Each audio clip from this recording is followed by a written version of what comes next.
আসসালামু আলাইকুম। আন্তর্জাতিক রিসেন্ট খবরে আপনাকে স্বাগত। শুরুতে জানাবো আমাদের হাতে থাকা সর্বশেষ বিশ্বের গুরুত্বপূর্ণ সংবাদ, এরপর বিস্তারিত। পুরোদমে ইরান ইসরায়েল হিজবুল্লাহ যুদ্ধ চলছে, আর এই মুহূর্তে আমাদের হাতে এসেছে যুদ্ধের কিছু ভয়ঙ্কর গুরুত্বপূর্ণ আপডেট সংবাদ। শুরুতেই জানাবো 1/3 ইহুদি আমেরিকা কিশোর হামাসের প্রতি সহানুভূতি সম্পন্ন।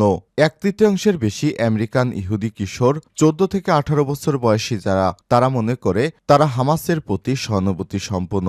এমন বক্তব্যের সাথে একমত। ইসরায়েলের একটি মন্ত্রণালয়ের পক্ষ থেকে পরিচালিত এক জরিপে সব তথ্য পাওয়া গেছে। 1 বছরের বেশি সময় ধরে গাজা যুদ্ধের প্রেক্ষাপটে ইসরায়েলের ডিয়াসপোরা অ্যাফেয়ার্স এবং কম্বাটিং অ্যান্টিসেমিটিজম এই জরিপ পরিচালনা করে। এতে দেখা যায় আমেরিকার ইহুদিদের 36.7% কিশোর ওই বক্তব্যের সঙ্গে সহানুভূতি প্রদর্শন করেছে। এরপর জানাবো সিরিয়ায় ইসরায়েলি বিমান হামলায় হিজবুল্লাহ কমান্ডার নিহত।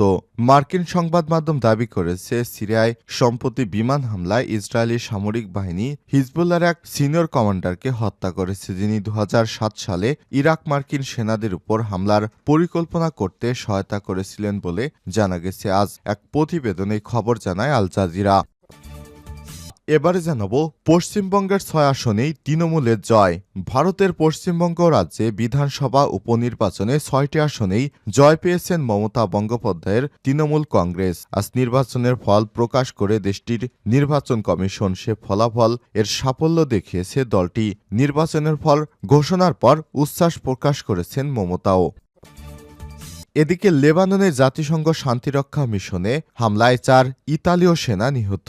লেবাননে জাতিসংঘ শান্তিরক্ষা মিশনে রকেট হামলার ঘটনা ঘটেছে। এতে 4 জন আহত হওয়ার খবর জানিয়েছে ইতালি। শুক্রবার দেশটির পররাষ্ট্রমন্ত্রী অ্যান্তোনিও তাজানি বলেছেন, হামলার পেছনে প্রাথমিক প্রমাণ হিসেবে হিজবুল্লাহ সংশ্লিষ্টতা পাওয়া গেছে। এছাড়াও প্রধানমন্ত্রী জর্জিয়া মেলোনি এই হামলার তীব্র নিন্দা জানিয়েছেন।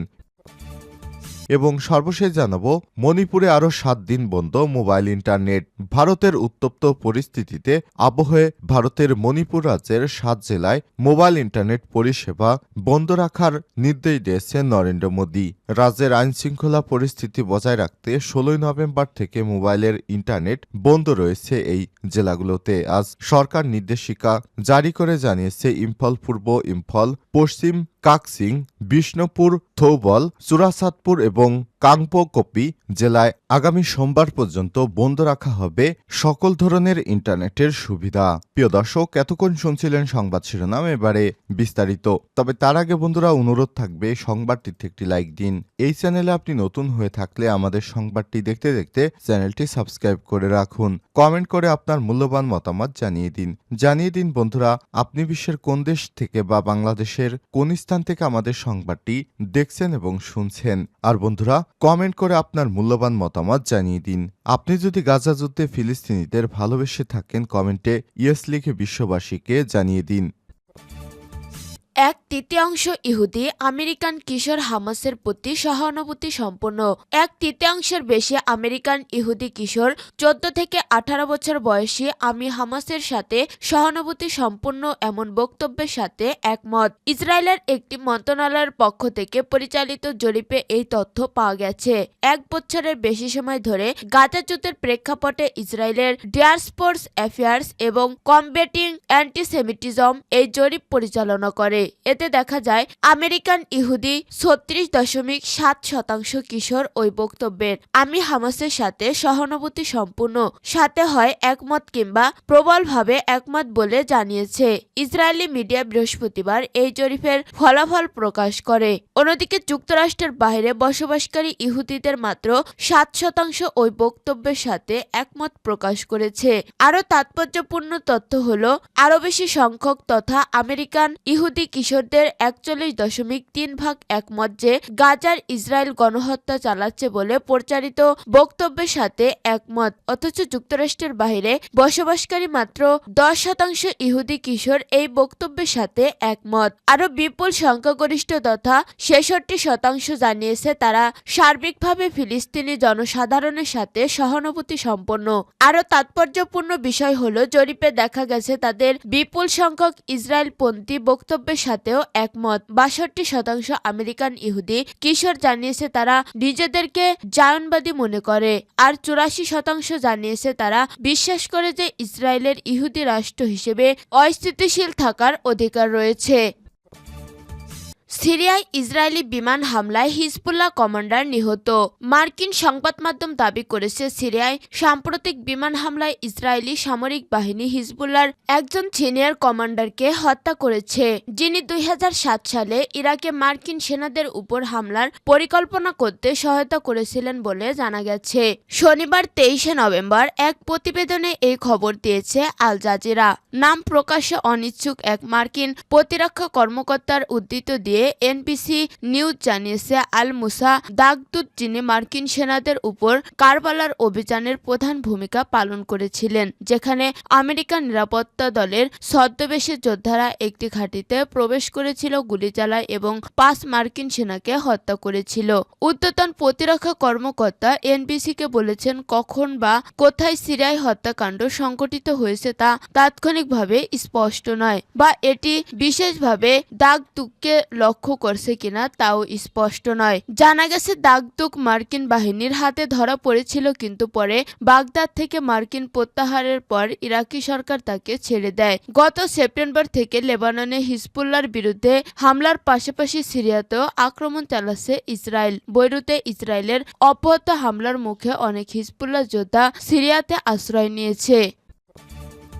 পশ্চিমবঙ্গের ৬ আসনেই তৃণমূলের জয়। ভারতের পশ্চিমবঙ্গ রাজ্য বিধানসভা উপনির্বাচনের ৬টি আসনেই জয় পেয়েছেন মমতা বন্দ্যোপাধ্যায়ের তৃণমূল কংগ্রেস। শনিবার ২৩ নভেম্বর নির্বাচনের ফল প্রকাশ করে দেশটির নির্বাচন কমিশন। সে ফলাফলে এমন সাফল্য দেখিয়েছে দলটি। নির্বাচনের ফল ঘোষণার পর উচ্ছ্বাস প্রকাশ করেছে মমতা। ধারণা করা হচ্ছিল ভোটের আগে ঘটা সরকারি মেডিকেল কলেজ এক নারী চিকিৎসকের ধর্ষণ ও হত্যার ঘটনার প্রভাব পড়বে ভোটের মাঠে, কারণ ওই ঘটনায় উত্তাল হয়ে উঠেছিল কলকাতা। তবে নির্বাচনের ফলে তার কোনো প্রভাব পড়েনি, সেটা এখন স্পষ্ট। পশ্চিমবঙ্গের ৬টি আসনে উপনির্বাচন হয় গত ১৩ নভেম্বর। কোচবিহারের সিতাই, আলিপুরদুয়ারে, মাদারিহাট, পশ্চিম মেদিনীপুরের মেদিনীপুর, বাঁকুড়ার তালডাংরা ও উত্তরের ২৪ পরগনার হাড়োয়া ও নৈহাটিতে শনিবার সকাল থেকে শুরু হয় ভোট গণনা। দুপুরের মধ্যে ৫টি আসনে তৃণমূল প্রার্থীর জয় বলেও ঘোষণা হয়। উপনির্বাচনে এমনিতেই শাসক দলের জয়ের হাওয়া থাকে। সিতাই, নৈহাটি ও হাড়োয়ায় তৃণমূল জয় এক প্রকার নিশ্চিত ছিল, তবে বিজেপির দখলে থাকা উত্তরবঙ্গের মাদারিহাটে ২৮,০০০-এর বেশি ভোটে জিতেছেন তৃণমূল জয়প্রকাশ টোপ্প। এছাড়া সিতাই সঙ্গীত রায়, নৈহাটিতে সন্ত দে এবং হাড়োয়াতে শেখ রবুল ইসলাম বড় ব্যবধানে জিতেছেন। সবশেষ তালডাংরার ফল ঘোষণায় দেখা যায় জয় তৃণমূলের ঘরেই এসেছে।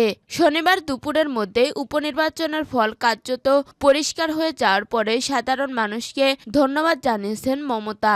এই জয় আগামী দিনের তৃণমূল মানুষের জন্য কাজ করায় আরও বেশি উৎসাহ পাবে বলে জানিয়েছেন তিনি। উপনির্বাচনের ফল নিয়ে সামাজিক মাধ্যমে পোস্টে মমতা লিখেছেন, আমার অন্তরের অন্তঃস্থল থেকে মা মাটি মানুষকে জানাই প্রণাম। আপনাদের এই আশীর্বাদ আমাদের আগামী চলার পথে আরও সক্রিয়ভাবে কাজ করার উৎসাহ দেবে। সাধারণ মানুষই আমাদের ভরসা, আমরা সবাই সাধারণ মানুষ, এটাই আমাদের পরিচয়। লেবাননে জাতিসংঘ শান্তিরক্ষা মিশনে হামলায় ৪ ইতালি সেনা আহত। লেবাননে জাতিসংঘ শান্তিরক্ষা মিশনে রকেট হামলার ঘটনা ঘটেছে। এতে ৪ সেনা সদস্য সামান্য আহত হওয়ার কথা জানিয়েছে ইতালি। শুক্রবার দেশটির পররাষ্ট্রমন্ত্রী অ্যান্টোনিও তাজানি বলেছেন, হামলার পিছনে প্রাথমিক প্রমাণ হিসেবে হিজবুল্লাহর সংশ্লিষ্টতা পাওয়া গেছে। এছাড়া প্রধানমন্ত্রী জর্জিয়া মেলোনি এই হামলার নিন্দা জানিয়েছেন। শুক্রবার ২২ নভেম্বর এক প্রতিবেদনে এই খবর দিয়েছে আল আরাবিয়া।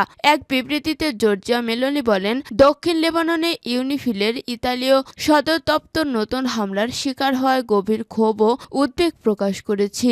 ইতালি প্রধানমন্ত্রী আরও বলেন, এই আক্রমণগুলো অগ্রহণযোগ্য।